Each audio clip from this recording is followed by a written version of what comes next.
നബി തങ്ങളുടെ സല്ലല്ലാഹു അലൈഹി വസല്ലമ തങ്ങളുടെ മകളായ രണ്ട് മക്കളെ, അബൂലഹബിന്റെ രണ്ട് മക്കൾ ഉത്തുബത്തും ഉത്തൈബത്തും അവരാണ് കല്യാണം കഴിച്ചിരുന്നത്.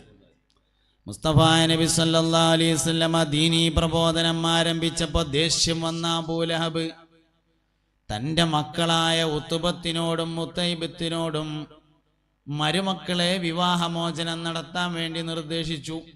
അങ്ങനെ നബി തങ്ങളുടെ സല്ലല്ലാഹു അലൈഹി വസല്ലമയുടെ വീട്ടിലേക്ക് ഒരേ ദിവസം രണ്ട് മക്കൾ വിവാഹമോചിതരായി കടന്നു വന്നു. റുഖിയ്യ, ഉമ്മു കുൽസൂം എന്നാണ് അവരുടെ പേര്. അതിൽ റുഖിയ്യ ബീവിയെ ആദ്യം ഉസ്മാൻ റളിയല്ലാഹു അൻഹു കല്യാണം കഴിച്ചു. ബദർ യുദ്ധത്തിന് വേണ്ടി എല്ലാവരും പോയ സമയത്ത് റുഖിയ്യ ബീവി രോഗിയായിരുന്നതിനാൽ ഉസ്മാൻ റളിയല്ലാഹു അൻഹു ബദറിലേക്ക് പോയിട്ടുണ്ടായിരുന്നില്ല. ബദർ കഴിഞ്ഞ് പുണ്യനബി സല്ലല്ലാഹു അലൈഹി വസല്ലമയും സഹാബത്തും മടങ്ങിയപ്പോ അവർ മക്കയിലേക്ക് എത്തുന്നതിന്റെ മുമ്പ് തന്നെ റുഖിയ്യ ബീവി മരണപ്പെട്ടിരുന്നു. പിന്നീട് ഉമ്മു കുൽസൂമിനെയും ഉസ്മാൻ റളിയല്ലാഹു അൻഹു കല്യാണം കഴിച്ചു. അതുകൊണ്ടാണ് വെള്ളിയാഴ്ച ജുമഅക്ക് ഖത്തീബ് ഖുതുബ ഓതുമ്പോൾ ദുന്നൂറൈനി ഉസ്മാൻ, നൂറ് പ്രകാശം, ദുന്നൂർ പ്രകാശമുള്ള ആൾ, ദുന്നൂറൈനി രണ്ട് പ്രകാശമുള്ള ആള്. ആ രണ്ട് പ്രകാശം മുത്തുനബിയുടെ രണ്ട് മക്കളാണ്, ഒന്ന് റുഖിയ്യയും മറ്റൊന്ന് ഉമ്മു കുൽസൂമുമാണ്. അധികകാലം കഴിഞ്ഞില്ല, ഉമ്മു കുൽസൂമും മരണപ്പെട്ടു. അപ്പോൾ നബി തങ്ങൾ പറഞ്ഞു സല്ലല്ലാഹു അലൈഹി വസല്ലം, ഇനി എനിക്ക് ഒരു മകളെ കൂടി കെട്ടിക്കാനുണ്ടായിരുന്നുവെങ്കിൽ അതും കൂടി ഞാൻ ഉസ്മാന് തന്നെ കെട്ടിച്ചു കൊടുക്കുമായിരുന്നു. പെൺകുട്ടികൾക്ക് പുതിയാപ്പിളനെ തരുമ്പോൾ ഉസ്മാൻ റളിയല്ലാഹു അൻഹുവിന്റെ മാതിരത്തെ പുതിയാപ്പിളനെ തരാം. നബി തങ്ങൾ പറഞ്ഞിട്ടുണ്ട്, ഇനി ഒരു പെൺകുട്ടി രണ്ടെണ്ണം കെട്ടിച്ചു കൊടുത്തു, രണ്ടാളും മരണപ്പെട്ടു, ഇനി ഒരാളും കൂടി ഉണ്ടെങ്കിൽ അതും കൂടി ഉസ്മാനുള്ള തന്നെയാണ് എന്ന് പറഞ്ഞിട്ടുണ്ട്. അപ്പോൾ ഉസ്മാൻ റളിയല്ലാഹു അൻഹുവിന്റെ മാതിരത്തെ പുതിയാപ്പിള. എന്താ ഉസ്മാൻ റളിയല്ലാഹു അൻഹുവിന്റെ പ്രത്യേകത? ഒന്ന്, ഉസ്മാൻ റളിയല്ലാഹു അൻഹു വലിയ സമാധാന പ്രിയനായിരുന്നു എന്നതാണ്. എല്ലാ കാര്യം മഹാനവറുകൾ ചെയ്യും, ആലോചിച്ച് ആക്കത്തിനെ ചെയ്യുള്ളൂ, എടുത്തു ചാടൂല. അതാണ് ഉസ്മാൻ റളിയല്ലാഹു അൻഹുവിന്റെ ഒരു പ്രത്യേകത.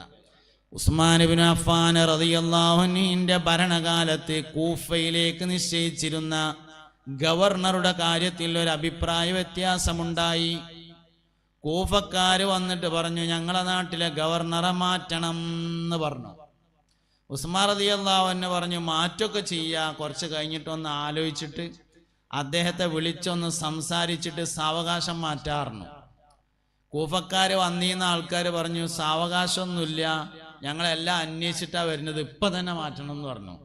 ഉസ്മാൻ റളിയല്ലാഹു അൻഹു പറഞ്ഞു, ഇപ്പൊ ഏതായാലും മാറ്റൂല, കുറ്റാരോപിതനായ ആളെ വിചാരണ ചെയ്യാതെ തീരുമാനമെടുക്കാൻ കഴിയൂല എന്ന് പറഞ്ഞപ്പോൾ ഓല് പറഞ്ഞു, ആ ഒന്നും നടക്കൂല, ഇപ്പൊ തന്നെ മാറ്റണം, അല്ലെങ്കിൽ ജനറൽ ബോഡി നടക്കാൻ അയക്കൂല. അങ്ങനെ ആകെ പ്രശ്നമായി. അവസാനം ഉസ്മാൻ റളിയല്ലാഹു അൻഹുവിനെ വീട്ടുതടങ്കലിലാക്കുകയും ശത്രുക്കൾ വീട് വളയുകയും ഖുർആൻ ഓതിക്കൊണ്ടിരിക്കുന്ന ഉസ്മാൻ റളിയല്ലാഹു അൻഹു കൊല്ലപ്പെടുകയും ഒക്കെ ചെയ്യാനുണ്ടായ കാരണം മഹാനവറുകളുടെ ഈ സമാധാനപ്രിയമാണ്.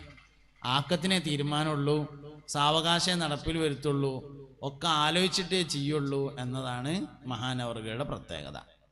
അങ്ങനെ ഈറ പിടിച്ചാത്ത മനുഷ്യന്മാരെ കൊണ്ട് കുട്ടികളെ കെട്ടിക്കുക. ചുരുക്കം പറഞ്ഞാൽ അതിന് ആദ്യം എന്താണ്, നമ്മളൊരു ഈറൊടിച്ചാത്ത മനുഷ്യന്മാരാവണമല്ലോ, അങ്ങനെയല്ല നേരാവുള്ളൂ. അപ്പോൾ പുതിയാപ്പിളാർക്ക് ഉണ്ടാകേണ്ട ഏറ്റവും പ്രധാനപ്പെട്ട ഒരു ഗുണമാണ് ഉസ്മാൻ റളിയല്ലാഹു അൻഹുവിന്റെ മാതിരിയാകുക. ഉസ്മാൻ റളിയല്ലാഹു അൻഹുവിന്റെ രണ്ട് പ്രത്യേകതയാണ് നമ്മൾ പറയണത്. ഒന്ന്, ഈറൊടിച്ചാത്ത ആളാണ്, ഇവർക്ക് ഈറയില്ല.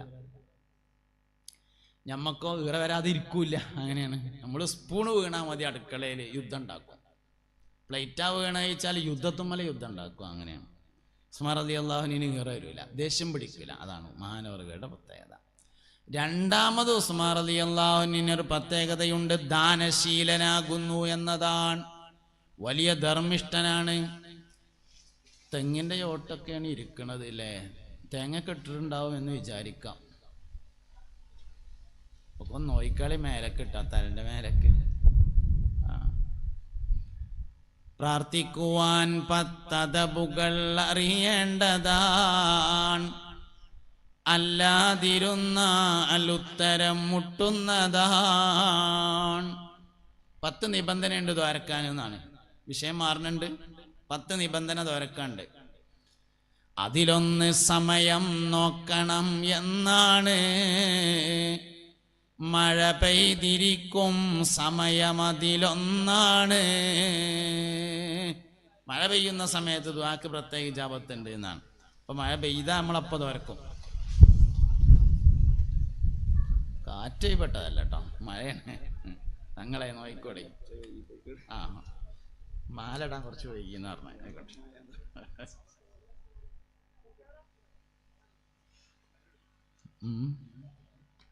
അപ്പൊ നോക്കിയെല്ലാരും. അപ്പൊ നമ്മൾ പറഞ്ഞുകൊണ്ടിരിക്കുന്നത് ഉസ്മാൻ റളിയല്ലാഹു അൻഹുവിന്റെ ഒരു പ്രത്യേകത, വയലതിൻ്റെ ഇടയിൽ കൂടെ ശ്രദ്ധിക്കും. ഉസ്മാൻ റളിയല്ലാഹു അൻഹുവിന്റെ ഒരു പ്രത്യേകത സമാധാനപ്രിയനാണ്, ദേഷ്യം പിടിക്കാത്ത ആളാണ്. ഉസ്മാൻ റളിയല്ലാഹു അൻഹുവിന്റെ രണ്ടാമത്തെ പ്രത്യേകത ദാനശീലനായിരുന്നു എന്നതാണ്. ഈ ദാനശീലം എന്ന് പറഞ്ഞാൽ എന്താ? ധർമ്മം കൊടുക്കാൻ പൈസ വേണം, ദാനശീലത്തിന് പൈസ വേണ്ട, മനസ്സുണ്ടായാൽ മതി. ധർമ്മം കൊടുക്കണമെങ്കിൽ പൈസ ഉള്ളവർക്കേ നടക്കുള്ളൂ, അല്ലാത്തവർക്ക് നടക്കൂലല്ലോ. ദാനശീലം എന്ന് പറഞ്ഞാൽ പൈസ കൊടുക്കലല്ല, ദാനശീലം എന്ന് പറഞ്ഞാൽ മനസ്സാണ്. പിന്നെ തെങ്ങുംപട്ട ചതിക്കൂല എന്നൊക്കെയാണ് പറയല്. തല കാത്തോളി എല്ലാവരും. അപ്പോ പിന്നെ ഉസ്മാൻ റളിയല്ലാഹു അൻഹു മദീനത്ത് വന്നിട്ട് നബി സല്ലല്ലാഹു അലൈഹി വസല്ലമ തങ്ങള് ആദ്യമായിട്ട് ഒരു ചെറിയ പ്രശ്നം ഉണ്ടായത്, മദീനക്കാരൊക്കെ മുസ്ലിങ്ങളായ ആളുകളൊക്കെ വെള്ളം കോരിക്കൊണ്ടുപോയിരുന്നത് ഒരു ജൂതന്റെ കിണറിൽ നിന്നായിരുന്നു. അപ്പൊ ഇസ്ലാമിന്റെ പ്രബോധനം എങ്ങനെ ശക്തിപ്പെട്ടപ്പോ ജൂതൻ കിണറ്റിൽ ആരും വെള്ളം കൊണ്ടുപോണ്ടായിരുന്നു. അപ്പൊ നബി തങ്ങൾ സല്ലല്ലാഹു അലൈഹി വസല്ലമ പള്ളിക്കെന്ന് പറഞ്ഞു. പള്ളിക്കെന്ന് പറഞ്ഞാൽ അന്ന് കൂടുന്ന സ്ഥലം, പള്ളി ഉണ്ടാക്കിയോ ഇല്ലയെന്ന് അറിയില്ല, എല്ലാവരും ഒരുമിച്ച് കൂടുന്ന സ്ഥലത്ത് വെച്ചിട്ട് പറഞ്ഞു, ആരത്തേലും പൈസ ഉണ്ടെങ്കിൽ നമുക്ക് ആ കിണറൊന്ന് വിലക്ക് വാങ്ങായിരുന്നു എന്ന് പറഞ്ഞു. അങ്ങനെ ഉസ്മാൻ റളിയല്ലാഹു അൻഹു കിണറിന്റെ ഉടമസ്ഥനെ കാണാൻ വേണ്ടി പോയി. നിങ്ങളെ കിണർ വിൽക്കണോ ചോദിച്ചു. ആ വിൽക്കണം എന്ന് പറഞ്ഞു. എന്താ തരേണ്ടതെന്ന് ചോദിച്ചു. നമ്മൾ സാധാരണ തൊള്ളേ കൊള്ളാത്ത വിലയാണ്ട് പറഞ്ഞു. പറഞ്ഞ വിലക്ക് എടുത്തെടുത്തുങ്ങാണ്ട് കിണർ വാങ്ങിയിട്ട് വഖഫാക്കി. ഇതറിഞ്ഞ ഉമർ റളിയല്ലാഹു അൻഹു ചോദിച്ചു, ആ വിവരം ഒന്ന് പറഞ്ഞിക്കണേ നമുക്കൊന്ന് ചവിട്ടി പിടിച്ചിട്ടായിരുന്നില്ലേ എന്ന് ചോദിച്ചു. ഉമർ റളിയല്ലാഹു അൻഹു സ്ഥല കച്ചവടക്കാരനായിരുന്നു. ഉമർ റളിയല്ലാഹു അൻഹു സ്ഥല കച്ചവടക്കാരനാണ്. അപ്പൊ മൂപ്പര് പറഞ്ഞു, എന്ത് കച്ചവടാക്കാൻ പോവുക എന്നുള്ള വിവരം പറഞ്ഞിക്കുകയാണെങ്കിൽ നമുക്ക് ഒന്ന് ചവിട്ടി പിടിച്ചൊന്ന് നേരാക്കിയിട്ട്. അതിൽ ഉസ്മാൻ റളിയല്ലാഹു അൻഹു പറഞ്ഞു, അപ്പൊ ഞാൻ ആ വില കൊടുത്തത് മൂപ്പര് അത്രേ പറഞ്ഞിട്ടുള്ളൂ എന്നതിനാലാണ്. കുറച്ചുകൂടിയും കൂട്ടി പറഞ്ഞിക്കുകയാണെങ്കിൽ അപ്പൊ ആ പൈസയും കൊടുത്തിട്ട് വാങ്ങും എന്ന് പറഞ്ഞു ഉസ്മാൻ റളിയല്ലാഹു അൻഹു. കാരണം ഞാനിത് കച്ചവടാക്കിയത് ദുന്യാവിൽ ലാഭം ഉണ്ടാക്കാനല്ല, അത് ആഖിറത്തേക്കാണ്, അതിന് എത്ര വില കൊടുത്താലും നഷ്ടാവൂല എന്ന് പറഞ്ഞു. അങ്ങനെ ഉസ്മാൻ റളിയല്ലാഹു അൻഹുവിന്റെ വഖഫുകൾ ഇങ്ങനെ നടന്നു. മദീനത്തെ പള്ളി മസ്ജിദുൻ നബവി സല്ലല്ലാഹു അലൈഹി വസല്ലം ഇന്ന് വിപുലീകരിക്കുന്ന സ്ഥലവും അന്ന് ഉസ്മാൻ റളിയല്ലാഹു അൻഹു വഖഫാക്കിയതാണ്. മദീനത്തെ പള്ളി മാത്രമല്ല, മുറ്റം ഉൾപ്പെടെ ഒക്കെ ഉസ്മാൻ റളിയല്ലാഹു അൻഹുവിന്റെ വഖഫാണ്. യുദ്ധത്തിന് പോകാൻ വേണ്ടി മുത്തുനബി സല്ലല്ലാഹു അലൈഹി വസല്ലമ വഅദ് പറഞ്ഞു, സഹാബ എല്ലാവരും യുദ്ധ ഫണ്ടിലേക്ക് ധാരാളമായി സംഭാവന ചെയ്യണമെന്ന് പറഞ്ഞപ്പോ ഉസ്മാൻ റളിയല്ലാഹു അൻഹു എഴുന്നേറ്റ് നിന്നുകൊണ്ട് പറഞ്ഞു, പുന്നാര നബിയേ, 100 ഒട്ടകങ്ങളും അവകൾക്ക് ചുമക്കാൻ മാത്രമുള്ള ആയുധങ്ങളും ഞാൻ തരാം. രണ്ടാമത് നബി തങ്ങൾ വഅദ് പറഞ്ഞപ്പോ ഉസ്മാൻ റളിയല്ലാഹു അൻഹു വീണ്ടും എഴുന്നേറ്റ് നിന്നുകൊണ്ട് പറഞ്ഞു, നബിയേ, 100 ഒട്ടകങ്ങളും അവകൾക്ക് ചുമക്കാൻ മാത്രമുള്ള ആയുധങ്ങളും ഞാൻ വേറെയും തരാം. മറ്റൊരിക്കൽ നബി തങ്ങൾ യുദ്ധത്തിന് പോകാൻ വേണ്ടി വഅദ് പറയാണ് സല്ലല്ലാഹു അലൈഹി വസല്ലം. ഉസ്മാൻ റളിയല്ലാഹു അൻഹു വീട്ടിൽ പോയി 7000 ദിർഹംസ് കൊണ്ടുവന്ന് കൊടുത്തു. മുത്തുനബി ചോദിച്ചു സല്ലല്ലാഹു അലൈഹി വസല്ലം, ഉസ്മാനെ ഇനി വീട്ടിൽ എന്താ ഉള്ളത്? അതിൽ പറഞ്ഞു, ഇത്രയും കൂടി ഉണ്ട് പറഞ്ഞു, 7000 പെരയിലും ഉണ്ട് പറഞ്ഞു. അതിൽ തോരുന്ന പടച്ചോനെ, ഉസ്മാന് ചെലവാക്കിയതിലും വീട്ടിൽ വെച്ചതിലും നീ ബറക്കത്ത് ചെയ്യണേ എന്ന് പറഞ്ഞു. അങ്ങനെ കൊടുത്തു ഉസ്മാൻ റളിയല്ലാഹു അൻഹു. കഴിഞ്ഞ പ്രാവശ്യമല്ല, അതിന്റെ മുമ്പത്തെ പ്രാവശ്യം ഉംറക്ക് ചെന്നപ്പോ മദീനയിൽ ഞാനിങ്ങനെ സമയമുണ്ടായപ്പോ ഒരു ടാക്സിയിൽ ഇങ്ങനെ സഞ്ചരിച്ചു. അപ്പൊ 3 വലിയ ബിൽഡിങ്ങുകൾ കണ്ടു, ചുവന്ന പെയിന്റ് അടിച്ചത്. കൂടെ ഉണ്ടായിരുന്ന അസ്ലമിനോട് ചോദിച്ചു, അസ്ലമേ ഈ ബിൽഡിങ്, അപ്പൊ ചോദിക്കാൻ കാരണമുണ്ട്, ആ ബിൽഡിങ്ങുമേ ഹാദാ വഖഫ് ഉസ്മാൻ ഇബ്നു അഫ്ഫാൻ ലിൽ മുസ്ലിമീൻ എന്ന് എഴുതിയിട്ടുണ്ട്.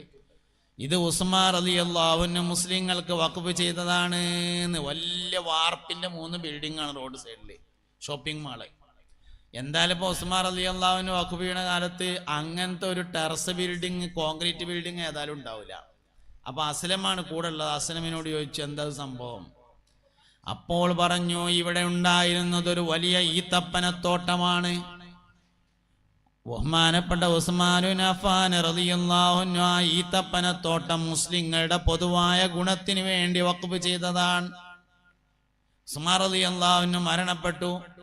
ഈത്തപ്പന മരങ്ങൾ മുറിഞ്ഞു വീഴാൻ തുടങ്ങി. 150 വർഷമാണ് അത്ര ഈത്തപ്പന മരങ്ങൾ പരമാവധി പോവുക. അപ്പൊ 150 കഴിഞ്ഞിട്ട് 1500 കൊല്ലമായല്ലോ. അപ്പൊ ഈത്തപ്പനൊക്കെ പോയി, മരുഭൂമിയായി.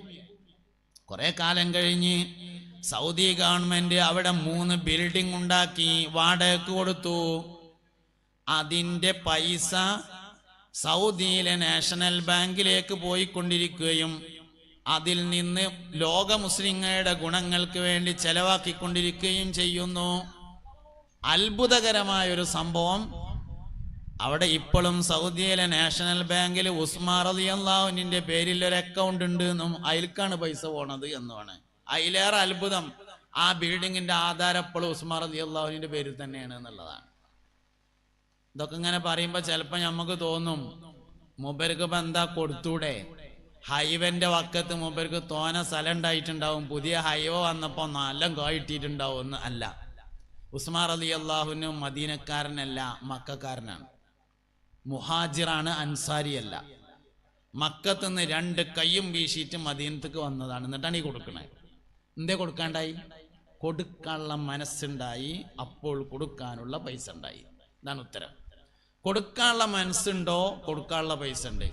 കൊടുക്കാനുള്ള മനസ്സില്ലേ, കീശയ്ക്ക് ഇങ്ങനെ നോക്കുക എന്നല്ലാതെ ഒരു പൈസയും കൊടുക്കാൻ പറ്റിയത് ഉണ്ടാവില്ല. കൊടുക്കാനേച്ചിട്ട് നൂലുമ്മ ആകാശത്ത് നിന്ന് ഇറങ്ങുമൊന്നുമില്ല, ഉള്ളേന്ന് കൊടുക്കലാണ്. പക്ഷെ അത് ആ മനസ്സുള്ളവർക്കേ കയ്യുള്ളൂ. ഇതാണ് ഉസ്മാൻ റളിയല്ലാഹു അൻഹുവിന്റെ 2ാമത്തെ ഗുണം. ഈ 2 ഗുണാണ് ഭർത്താക്കന്മാർക്ക് ഉണ്ടാവേണ്ടത്. അതുകൊണ്ടാണ്